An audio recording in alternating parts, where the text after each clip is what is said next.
আসসালামু আলাইকুম ওয়া রাহমাতুল্লাহি ওয়া বারাকাতুহু নাহমাদুহু ওয়া নুসাল্লি আলা রাসূলিহিল কারীম আম্মা বা'দ। সম্মানিত দর্শকবৃন্দ, আজকে আমরা আলোচনা করব হজের গুরুত্বপূর্ণ কিছু মাসলা মাসাইল নিয়ে। সর্বপ্রথম আমরা জানব জীবনে হজ কতবার ফরজ হয়। হজ জীবনে একবার করা ফরজ। একবারের বেশি হজ করলে তার নফল হবে, তবে অনেক সওয়াবের অধিকারী হবে। নাবালেগ থাকা অবস্থায় হজ করলে ফরজ হজ আদায় হবে না নফল হবে।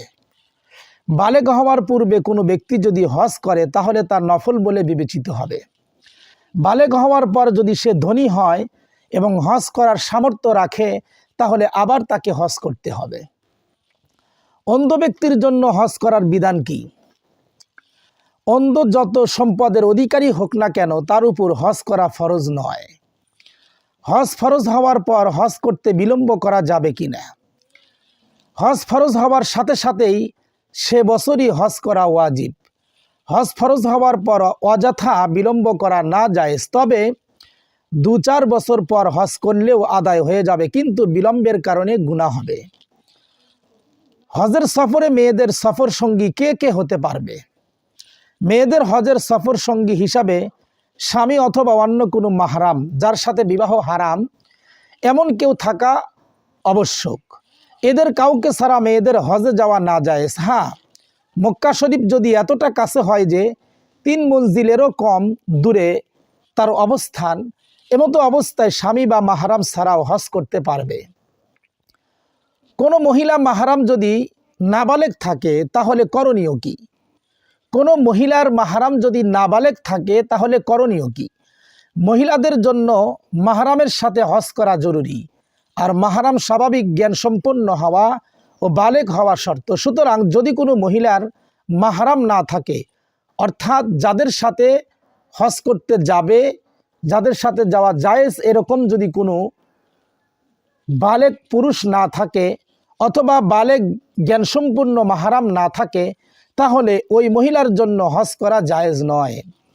কোনো মহিলার উপর হজ ফরজ হওয়া সত্ত্বেও যদি তার স্বামী হজ করতে নিষেধ করে তাহলে করণীয় কি? মহিলা যদি আস্থাভাজন বিশ্বাসযোগ্য কোনো মাহরাম পেয়ে যায় তাহলে ওই মাহরামের সাথেই হজে চলে যাবে। এক্ষেত্রে স্বামীর নিষেধ মানা জরুরি নয়। মাহরাম যদি গরিব হয়, অর্থাৎ মহিলা যাকে সাথে করে নিয়ে হজে যাবে সে যদি গরিব হয় তাহলে তার খরচ কে বহন করবে? মাহরাম যদি গরিব হওয়ার কারণে নিজের খরচের ব্যবস্থা করতে না পারে তাহলে হজযাত্রী মহিলা মাহরামের যাবতীয় খরচ বহন করবে।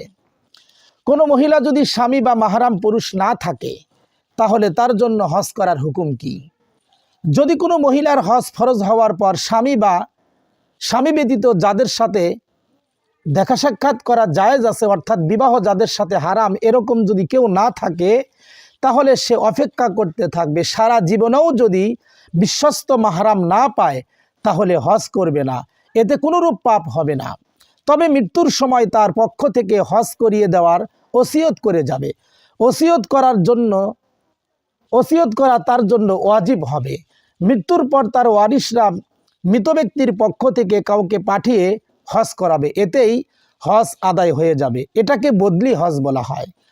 হজ যখন ফরজ হয়েছিল তখন সুস্থ ছিল, কিন্তু পরবর্তীতে অন্ধ হয়ে গেছে বা অসুস্থ হয়ে গেছে, এখন করণীয় কি? অসুস্থতার কারণে যদি হজ করতে না পারে এমন ব্যক্তির করণীয় হলো মৃত্যুর সময় বদলি হজের ওসিয়ত করে যাবে, যাতে তার ওয়ারিশগণ তার পক্ষ থেকে কাউকে পাঠিয়ে হজ করিয়ে নেয়। এই ওসিয়ত করা তার জন্য ওয়াজিব। কোনো ব্যক্তি মৃত্যুর সময় যদি বদলি হজ করার ওসিয়ত করে যায় তাহলে এর খরচ কে বহন করবে? মৃত ব্যক্তি যে সম্পদ রেখে গেছে তা থেকে মৃত ব্যক্তির ঋণ পরিশোধ করার পর অবশিষ্ট সম্পদের 1/3 সম্পদ দিয়ে যদি হজের খরচ বহন করা সম্ভব হয় তাহলে তার ওসিয়ত মাফিক বদলি হজ করা ওয়ারিশদের উপর ওয়াজিব। আর যদি 1/3 সম্পদ দিয়ে হজের খরচ বহন করা সম্ভব না হয় তাহলে ওয়ারিশদের উপর বদলি হজ করানো ওয়াজিব নয়। হ্যাঁ, কেউ যদি মৃত ব্যক্তির সম্পদের 1/3 পর অবশিষ্ট যা বাকি থাকে সেই খরচ নিজের পক্ষ থেকে দিয়ে দেয় অথবা সকল ওয়ারিশদের সম্মতিতে অবশিষ্ট খরচ মৃত ব্যক্তির সম্পদ থেকেই দিয়ে দেয় তাহলেও জায়েজ হবে। এক্ষেত্রে কোনো নাবালেগ ওয়ারিশের অংশ নেওয়া যাবে না। কোনো ব্যক্তি যদি বদলি হজের ওসিয়ত না করে যায় তাহলে ওয়ারিশদের বদলি হজ করাতে পারবে কিনা, ওয়ারিশগণ বদলি হজ করাতে পারবে কিনা। ওসিয়ত না থাকলে মৃত ব্যক্তির অর্থ থেকে বদলি হজ করানো জায়েজ নয়। হ্যাঁ, কোনো ওয়ারিশ যদি নিজের অর্থ ব্যয় করে বদলি হজ করার অথবা সকল ওয়ারিশরা মিলে সন্তুষ্টি চিত্তে যদি মৃত ব্যক্তির রেখে যাওয়া সম্পদ থেকে বদলি হজ করায় তাহলে ফরজ আদায় হয়ে যাবে। তবে শর্ত হলো ওয়ারিশদের ভিতরে কোনো নাবালেগ বাচ্চা না থাকতে হবে। ইদ্যত ছেড়ে কোনো মহিলার জন্য হজে যাওয়ার হুকুম কি? তালাকপ্রাপ্তা অথবা স্বামীর মৃত্যুর কারণে যদি কোনো মহিলা ইদ্যত অবস্থায় থাকে তাহলে তার জন্য ইদ্যত ছেড়ে হজে যাওয়া জায়েজ নয়।